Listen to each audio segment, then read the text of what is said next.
معزز ناظرین اکرام، السلام علیکم ورحمۃ اللہ وبرکاتہ۔ میں محمد حنان آپ سے مخاطب ہوں۔ ہمارے ساتھ آج موجود ہیں ایک ممتاز اسلامک اسکالر اور ایک انتہائی معروف علمی شخصیت، انجینئر پروفیسر ڈاکٹر سید محمد ہارون بخاری، جو کہ قدیم و جدید علوم پر بڑا اپنا بیلنس ویو رکھتے ہیں۔ تو آج کل سوشل میڈیا پر سماع موتا یعنی مردوں کا سننا، جو کہ فوت شدگان ہیں ان کا سننا، اس پر بہت زیادہ گفتگو سننے کو مل رہی ہے سوشل میڈیا پر، الیکٹرانک میڈیا پر۔ حال ہی میں ڈاکٹر صاحب کا بھی سنو نیوز پر ایک مختصر کلپ سننے کو ملا اور ہماری سماعتوں سے گزرا، لیکن وقت کی کمی کے باعث اس پر تفصیلی گفتگو نہ ہو سکی۔ تو آج ہم چاہیں گے کہ آپ سے اس موضوع پر تفصیلی گفتگو کریں۔ تو بلا تاخیر ہم گفتگو کا آغاز کرتے ہیں۔ السلام علیکم۔ وعلیکم السلام ورحمۃ اللہ وبرکاتہ۔ بہت شکریہ حنان صاحب۔ ڈاکٹر صاحب، آپ سب سے پہلے تو کیا سمجھتے ہیں کہ سماع موتا یعنی فوت شدگان کا سننا اور حیات النبی، صدائے یعنی یا علی یا محمد، اور یہ نور و بشر، علم غیب اور اس طرح کے موضوعات کو زیر بحث لانا، اور سوشل میڈیا پر اور لڑکوں کا اور نوجوان کا آپس میں اس کو موضوع گفتگو بنانا، یہ کیسا ہے؟ بسم اللہ الرحمن الرحیم۔ جناب محمد حنان صاحب، بہت شکریہ، چونکہ آپ خود بھی نوجوان ہیں اور نوجوانوں کی نمائندگی کرتے ہیں، تو یہ انتہائی، میں نے اگلے دن سنو نیوز پر بھی یہ بات کی تھی کہ انتہائی یہ ہماری سمجھ لیں کہ بدبختی کی بات ہے اور انتہائی ہماری ناکامی کی بات ہے تقریباً تمام مسالک کی، کہ ہم نے ان موضوعات کو عوامی بنا دیا ہے اور ساری بحث ہم اس پر کرتے جا رہے ہیں، اور اس کو ہم نے پورا دین بنا کر رکھ دیا ہے۔ اس معاملے کو ہم نے اتنا ایکسپلائٹ کیا ہے، مساجد کے خطبات جمعہ میں، جلسوں میں، جلوسوں کے اندر، سوشل میڈیا پر، یوٹیوب پر، فیس بک پر، اور آپس کی گفتگو کے اندر، کہ ایسے لگتا ہے کہ اگر اس پر گفتگو نہ ہوئی تو اس پر پوائنٹ آف ویو جو ہے وہی سارا دین ہے۔ حالانکہ دین جو ہے وہ بنیادی چند جو عقائد ہیں وہ سب کے مشترکہ ہیں، توحید ہے، رسالت ہے، پھر ایمان بالآخرت ہے، ایمان بالکتب ہے، ایمان بالملائکہ ہے، تو یہ اصل چیزیں ہیں۔ اور جو ہے زندگی بعد الموت جو ہے وہ ہمارے اصل ٹاپکس ہیں، اور ان پر، اور اس کے ساتھ اگر آپ قرآن مجید پڑھیں تو زیادہ تر جو ہے اس میں آخرت کا بیان ہے، اس میں اللہ کے خوف کا بیان ہے، اللہ کی خشیت کا بیان ہے، اللہ کے بارگاہ میں ایسا دل لے کر آنے کا بیان ہے جو قلب سلیم ہو، جو اللہ کی یاد میں دھڑکتا ہو، جس سے آنکھوں میں آنسو آتے ہوں۔ اللہ کی خشیت کے ساتھ جو لوگ جو ہے، جو صحابہ کا طریقہ تھا، تو صرف عقیدہ نہیں رکھتے تھے، صرف عبادت نہیں کرتے تھے، ان کی عبادت میں رونا تھا، ان کی عبادت کے اندر لذت تھی، ان کا جو ذکر کا انداز تھا اس کے اندر ایک وارفتگی تھی۔ ہوا یہ ہے کہ اس دور میں ہم نے بحثیں تو کی ہیں، ہم نماز پر تو جھگڑے ہیں کہ رفع یدین کرنا ہے کہ نہیں کرنا، آمین اونچی کہنی ہے یا نیچی کہنی ہے، یہ ثانوی بحثیں ہیں، یہ اصل بحث نہیں ہے۔ اصل بحث یہ ہے کہ آپ عبادت میں کھڑے ہوئے اللہ اکبر کہا تو آپ میں خشیت کتنی تھی، آپ میں اللہ تعالیٰ کے ساتھ تعلق کتنا جڑا، وارفتگی کتنی تھی، آپ کی آنکھوں میں آنسو آئے یا نہیں آئے، آپ کے اندر خوف آخرت پیدا ہوا کہ نہیں ہوا، اللہ کے سامنے کھڑے ہونے کا خوف پیدا ہوا یا نہیں ہوا، اور یہ کہ میں نے اللہ کے سامنے جواب دہ ہونا ہے اس کا تصور پیدا ہوا یا نہیں ہوا۔ ہو یہ رہا ہے کہ نماز پڑھی جا رہی ہے، اس کے طریقے پر جھگڑا جا رہا ہے، لیکن ہاں کوئی رفع یدین کرتا ہے، ہاں نہیں کرتا، ہاں کوئی آمین اونچی کہتا ہے، نیچی کہتا ہے، اس کی نماز جو ہے بے سرور ہے، اس کا امام بے حضور ہے، جس کو اقبال کو کہنا پڑا تھا کہ تیری نماز بے سرور، تیرا امام بے حضور، ایسی نماز سے گزر، ایسے امام سے گزر۔ تو یہ بحثیں جو ہیں بدقسمتی سے ہمیں ان میں الجھا دیا گیا ہے۔ اصل معاملہ تھا کہ اپنے سارے لوگوں کو، مسلمانوں کو، ہر مسلک کے نوجوانوں کو، ان کو ہم اس طرف لاتے کہ عبادت گزار بناتے، انہیں تقوی کا سبق دیتے، تقوی شعار بناتے. وہ بڑے الجھنوں میں ہیں، ان کے اندر بہت سارے مسئلے ہیں، ان کی شخصیات اندر سے مزمحل ہے، ڈپریشن کا شکار ہے، ٹینشن کا شکار ہے، اور عبادات میں ان کا دل نہیں لگتا. تہجد گزاری ختم ہو گئی ہے، اشراق اور چاش ختم ہو گئی ہے، اوابین ختم ہو گئی ہے، صرف فرائض پڑھ کر لوگ بھاگ جاتے ہیں. اضافی عبادت تو کیا کرنی ہے، مسجد کے اندر فرض پڑھتے ہیں اور جمعہ کے فرض پڑھے، پھر باقی زور اثر مغرب کے فرض پڑھ کر بھی لوگ جو ہے وہ آ جاتے ہیں. تو اضافی عبادات جو اللہ نے کہا تھا وَتَبَتَّلْ إِلَيْهِ تَبْتِيلًا، محبوب میرا ذکر اس طرح کرے کہ ساری دنیا سے کٹ جائے، وہ کٹنا نہ رہا، اس میں لذات باقی نہ رہی، رونا نہ رہا، تڑپنے پھڑکنے کی توفیق دے، دل مرتضیٰ سوز صدیق دے، وہ دعائیں نہ رہیں، وہ معاملات نہ رہے. تو وہ اصل تھا، اور وہ ان بحثوں میں پڑے بغیر بھی ہم اپنے لوگوں کو سکھا سکتے تھے. یعنی اس سے ڈاکٹر کوئی صاحب، مسلک منع نہیں کرتا. یعنی نور و بشر کی بحث کی بجائے اگر کوئی آقا علیہ الصلوۃ والسلام کو نور مانتا ہے یا بشر مانتا ہے تو ہونا تو یہ چاہیے تھا آپ نور مان کے آپ کے اخلاق کریمانہ کو اپنائیں. جی اگر کوئی بشر مانتا ہے تو آپ کے بشری کتنے خصائل ہیں ان کو بالکل اپنایا جاتا بالکل آپ نے لیکن درست کہا، ان ابحاث میں ڈال دیا گیا. ان عباس میں ڈال دیا گیا. اور یہ آپ نے بڑا اچھا نقطہ جو ہے وہ بیان کیا کہ اخلاقیات تباہ ہو گئی ہے، اخلاقیات تباہ ہو گئی ہے. ہم غیبت کرتے ہیں، چغلی کرتے ہیں، لیکن اس کی طرف ہم جو ہے وہ نہیں، اس پر ہمارے خطبات ختم ہو گئے ہیں، ہمارے اس پر جو ہے بیانات ختم ہو گئے ہیں، اس پر نوجوانوں کی رہنمائی ختم ہو گئی ہے. اخلاق سکھایا نہیں جا رہا، نہ اسکول میں، نہ کالج میں، نہ یونیورسٹی میں، نہ مسجد میں، نہ آستانوں پر. رسومات رہ گئی ہیں، جھگڑے رہ گئے ہیں، اور ان میں پڑھ کر ہم نے اصل جو سمت تھی اس کو چھوڑ دیا ہے.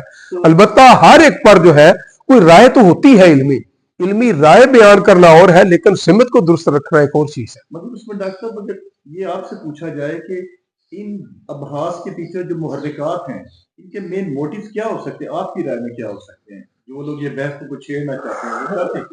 جی ان کے موٹیوز جو ہے نا، وہ مجھے اپنے ایک استاد گرامی ہے ان کا یاد آتا ہے. وہ سید امیر علی شاہ صاحب تھے. ان سے کسی نے پوچھا، ایک زمیندار نے، کہ شاہ صاحب یہ آپ نے زمینوں کے اندر یہ جو آپ نے فرقوں کے مختلف بنائے ہوئے ہیں گروپ، تو یہ آپ نے کیوں بنائے ہوئے ہیں؟ تو انہوں نے کہا تم نے زمینوں میں بنیاں کیوں ماری ہوئی ہیں؟ انہوں نے کہا اس لیے کہ پتہ چلے کہ ہماری زمین اس کی یہ ہے، اس کی یہ ہے، اصل میں ماری ہے، پتہ چلے کہ یہ ہمارے ہے یہ. تو اصل مسئلہ تو یہ ہے کہ ہم نے اپنی اپنی بھیڑیں الگ کی ہوئی ہیں، ان کے سامنے ہم بات اور کرتے ہیں، اور جب میڈیا پر آتے ہیں تو ہماری بات اور ہوتی ہے. ہم مجموعی منافقت کا شکار ہے، اور اس کے پیچھے موٹیوز یہ ہے کہ ہمارے ماننے والے زیادہ ہوں، وہ اللہ کی طرف رجوع کریں یا نہ کریں ہمیں اس کی فکر ہی نہیں، وہ عبادات میں پختہ ہوں یا نہ ہو اس کی فکر نہیں ہے، لیکن وہ ہمارے نعرے لگائے، وہ کہیں فلاں کی کیا بات ہے، کیا بات کرتا ہے، اختلافی چیزیں ابھارے. اور اختلاف کے اندر چونکہ اس طرح کی چیزوں کے اندر زیادہ لوگوں کو جو ہے دلچسپی ہوتی ہے، تو اس دلچسپی کو پیدا کرنے کے لیے پہلے لائکس ہوتے تھے کہ جلسے کے اندر نعرے لگوانے اور بندوں کی جیب سے پیسے نکلوانے، اور اب دلچسپی یہ ہے کہ لائکس جو ہے سوشل میڈیا پر زیادہ ہوں اور اس سے بھی بالآخر پیسہ ہی بننا ہے. تو یہ اصل میں موٹیوز ہیں جس کی وجہ سے اس میں گرفتار ہیں ہم لوگ. تو ڈاکٹر صاحب ہمارا جو آج کا یعنی مین موضوع تھا سماع موتیٰ، اس پر آپ کا کیا نقطہ نظر ہے کہ کیا جو فوت شدگان ہے وہ قبر میں سنتے ہیں؟ جی حنان صاحب، اس پر جو پہلی بات تو میں ایک سائنس کی روشنی میں کروں گا اور پھر قرآن و حدیث کی روشنی میں کروں گا. جو یہ ہمیں وہم ہے نا زندہ لوگوں کو کہ ہم بڑے سننے والے ہیں، یہ خود جو ہے یہ چیز قابل غور ہے. ہم کتنا سنتے ہیں؟ سائنس ہمیں بتاتی ہے، جو میں نے سنو نیوز پر بھی ان کو عرض کیا تھا کہ سائنس ہمیں بتاتی ہے ہمارا سننا بڑا محدود ہے، ایک لمٹ ہے. یعنی کہ 25 ہرٹز سے لے کر 25,000 ہرٹز کے اندر جو آوازیں پیدا ہوتی ہیں ہمارے کان وہ سنتے ہیں، اس پر ہمارا ایئر ڈرم جو ہے وہ وائبریٹ کرتا ہے. اس سے نیچے اگر کوئی 25 ہرٹز سے کم اگر فریکوینسی ہو تو اس پر ہمارا جو ہے ایئر ڈرم متحرک نہیں ہوتا، اور اگر 25,000 سے زیادہ ہو تو پھر بھی ہمارا کان کا پردہ اس پر متحرک نہیں ہوتا. تو ہم اس کے اندر اندر سنتے ہیں، حالانکہ آوازیں بہت ساری، آوازیں ہمارے پاس فرشتے ہیں اور وہ ہمیں مخاطب بھی کرتے ہیں، ہم نہیں سنتے. ہمارے ارد گرد جنات اور پتہ نہیں کیا کیا مخلوقات پھرتی ہیں، وہ ہمیں مخاطب کرتی ہیں، باتیں کرتی ہیں، ہمارے ارد گرد ایک دوسرے کو مخاطب کرتی ہیں، ہمیں خبر نہیں ہوتی. اس کے علاوہ अहादीस में है कब्र तुम्हें रोज पुकारती है, तो कब्र की आवाज हमें नहीं आती। और चींटी की गुफ्तगू अल्लाह ताला ने कुरान मजीद में नकल की है, और वो चींटी हम कान में भी लेकर फिरते रहे, लेकिन वो उस फ्रीक्वेंसी में बात करती है जिसकी हमारे कान सुन नहीं पाते। उसके अलावा जो हम सुनते हैं उनमें भी हमारा फहम महदूद है। कुरान मजीद ने हुद की गुफ्तगू नकल की है। अब हुद हमारे सामने बोलती है तो हमें तो चूं चां के अलावा कुछ समझ नहीं आती। कब्बे बोलते हैं, हमारे इर्द गिर्द परिंदे बोलते हैं, जानवर बहाइम बोलते हैं, लेकिन उनकी गुफ्तगू है। अब असहाबे कहफ का जो कुत्ता था उसकी भी तो कोई बातचीत थी ना, गुफ्तगू थी। तो हमारा तो जो सुनते हैं उसमें भी फहम मौजूद है। तो बल्कि वो जुबान जो हमें नहीं आती उसमें कोई लाख बोलता रहे, हमारे लिए वो भी चूं चूं ही होती है। तो सूरत हाल ये है कि एक तो हमारी जो ऑडिबल लिमिट है वो बड़ी महदूद है, और उसके बाद जो हम सुनते भी हैं उसमें हमारा फहम बड़ा महदूद है। तो इस पर हम कियास करके वो कब्र वालों की बात करना चाह रहे हैं, इस पर कियास करके हम अंबिया की सुनने की बात करना चाह रहे हैं, इस अपनी लिमिट्स पर कियास करके हम औलिया के सुनने पर बात करना चाह रहे हैं, मुत्तकीन और सालिहीन के सुनने पर बात करने चाह रहे हैं। तो इससे बड़ी बेवकूफी और कोई। हमें अपनी आजिज़ी इज्ज को पहचानना चाहिए। ये हमें गुरूर हो गया है कि हम बड़ा सुनने वाले हैं, हमें जिंदा होने का एक गुरूर हो गया है। हालांकि जैसे ही अब हदीस इस पर गवाह है, कुरान मजीद गवाह है कि जैसे ही आप इसको जो है वो फरिश्ता शारक को छेड़ता है, इजराइल तो नजर आने नहीं लग जाता, उसकी आवाज आने नहीं लग जाती, उसकी बात समझ में आने नहीं लग जाती, फिर मुनकर नकीर की आवाजें नहीं बंदा समझता। अभी कब्र में हो रहा है, हमें नहीं समझ आती। नबी करीम सल्लल्लाहु अलैहि वसल्लम ने इरशाद फरमाया, जो कि फरमाया कि बहाइम भी कब्र में जो अजाब होता है उसको सुनते हैं, यानी जानवर भी सुनते हैं, लेकिन इंसान और जिन्नात नहीं सुनते। ये मुस्लिम की हदीस नंबर 2867 है, 2867 है, और मुस्लिम अहमद की 23,151 23151 है, जिसमें आपका अलैहिस्सलाम ने इरशाद फरमाया कि जो अज़ाब कब्र होता है उसको इंसान और जिन्नात के अलावा बाकी जानवर सुनते हैं। तो जानवरों का सुनना हमसे ज्यादा है इस दुनिया में रहते हुए।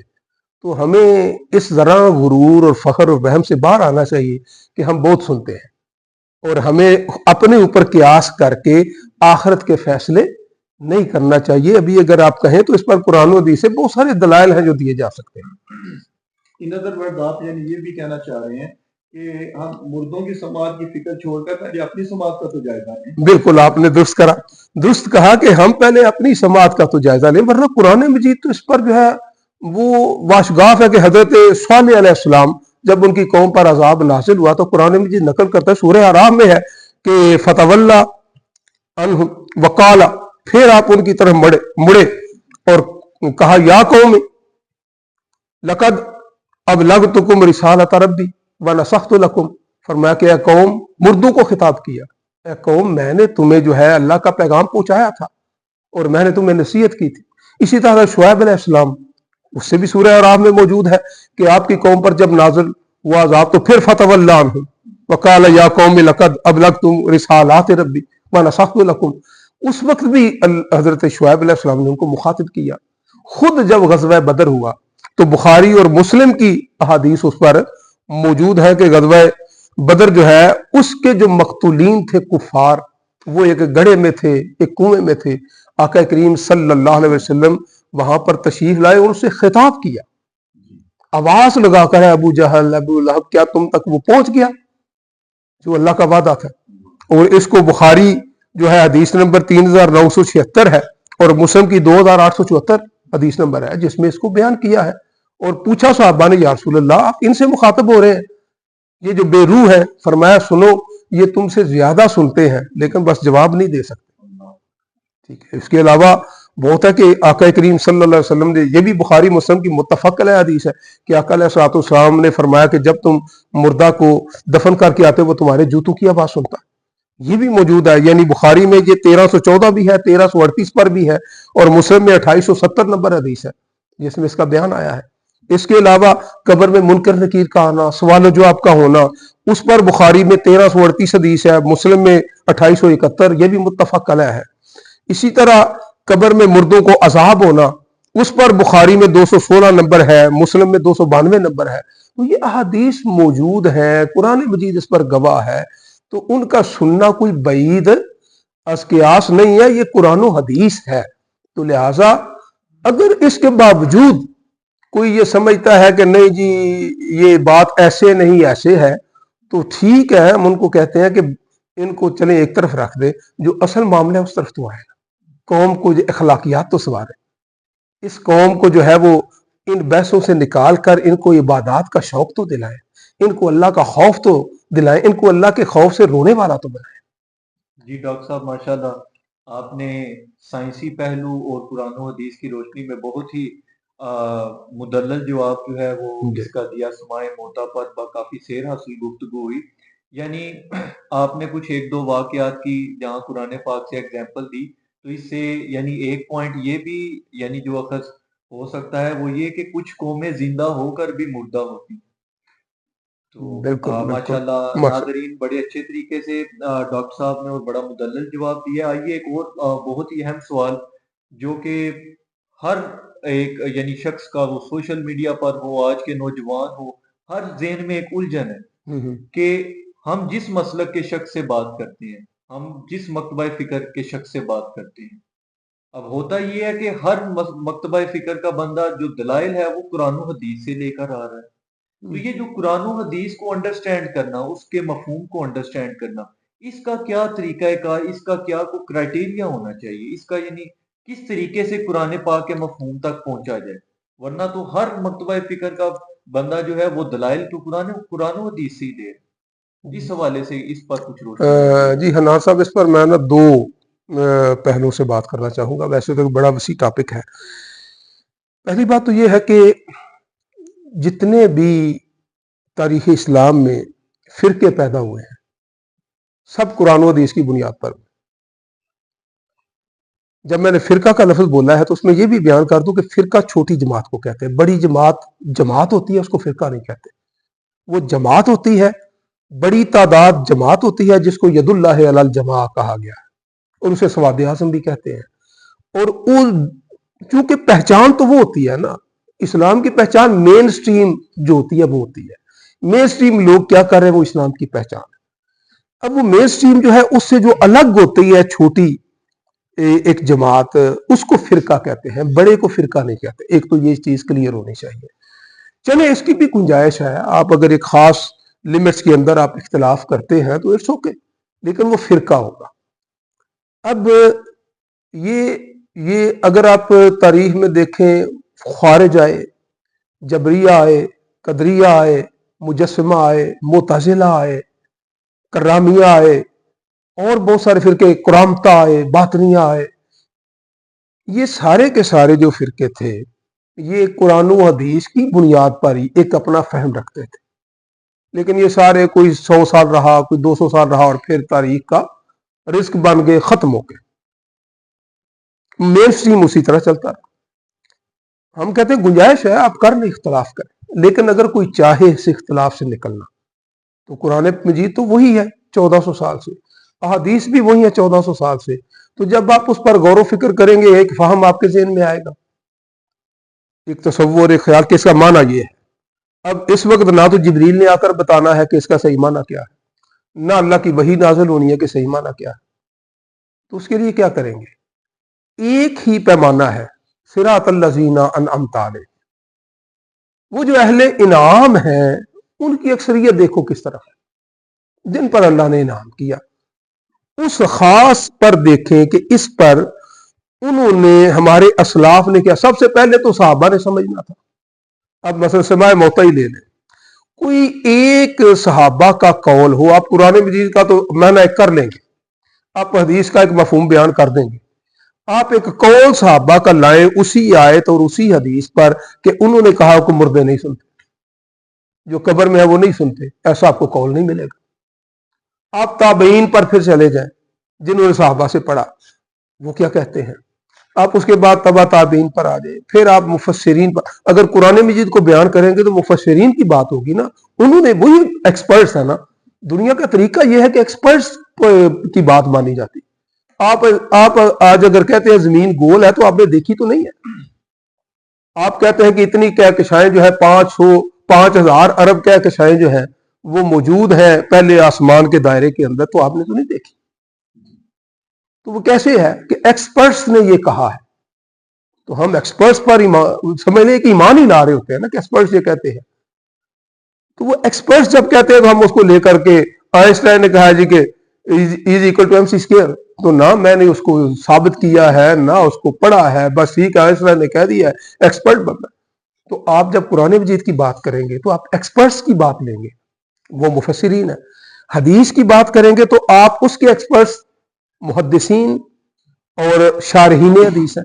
और जब आप फिक्र की बात करेंगे कि कुरान और हदीस को मिलाकर इससे मफहूम क्या अखज होता है मसाइल में, उस पर आप फुकहा की बात करें जो एक्सपर्ट है।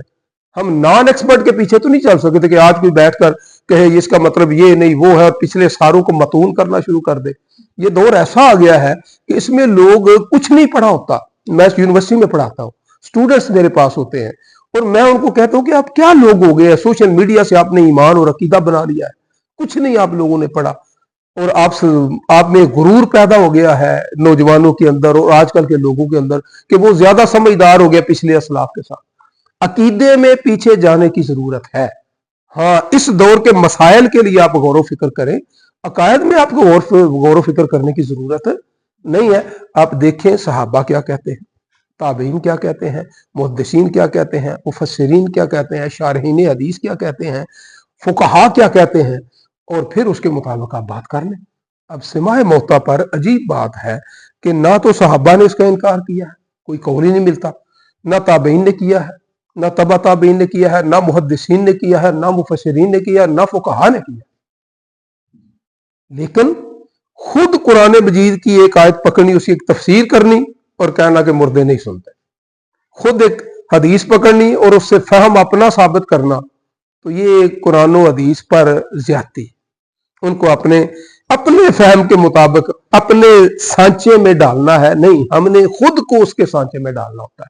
और उसका सबसे जो बड़ा है वो यही है कि वो हमारे असलाफ ने उससे क्या मफहूम अखज़ किया। हाँ, इस दौर के अंदर अगर आपने बात करनी है तो अभी आपने अगर गौर फिक्र करना है तो वो उन पर गौर फिक्र नहीं करना कि मुर्दे सुनते हैं कि नहीं, वो उसमें आप मेन स्ट्रीम को मान लें। और आज गौर करना है, आप कहें साइबर क्राइम का आ गया तो उस पर कुरान और हदीस से कैसे हम अखज़ करेंगे, ये इज्तिहाद हो जाएगा। आप अभी जो है आयली कवानीन आ रहे हैं, तो आयली कवानीन जो नए आए हैं वो कुरान और हदीस के मुताबिक कैसे, इस पर आप गौर फिक्र करें। अभी क्रिप्टो करेंसी आ गई है, तो क्रिप्टो करेंसी को आप सिर्फ फतवा तो ना देते रहे ये जायज है नाजायज है, आप क्रिप्टो करेंसी का मुतबादल एक पेश करें ना।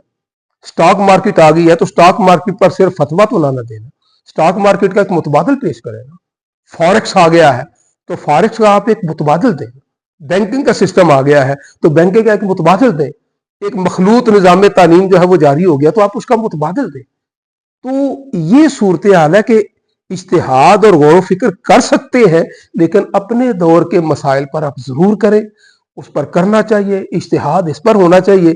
बदकिस्मती ये है कि इस पर कोई नहीं कर रहा, सवाए चंद एक शख्सियात, इस पर कोई काम नहीं कर रहा।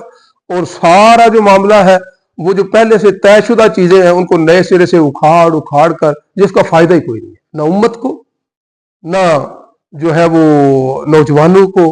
बस ऐसे ही उसको एक जो है ना वो टिक टाक बन गया, सारा दीन ही टिक टाक बन गया, सारा दीन ही सोशल मीडिया बन गया। उसमें एक मैं ये चीज ऐड करना चाहूंगा, शायद आपसे एक सवाल की शक्ल इसको जी बता जी देते हैं कि इल्मी राय रखना और अपनी एक स्पेशल डिफरेंट राय रखना ये इतना बड़ा मसला नहीं। मैं समझता हूँ कि यदि मसाइल तब पैदा होते हैं जब अपनी राय को दूसरे पर इन्फोर्स किया जाए, जब दूसरे पर इम्पोज करना चाहते हैं।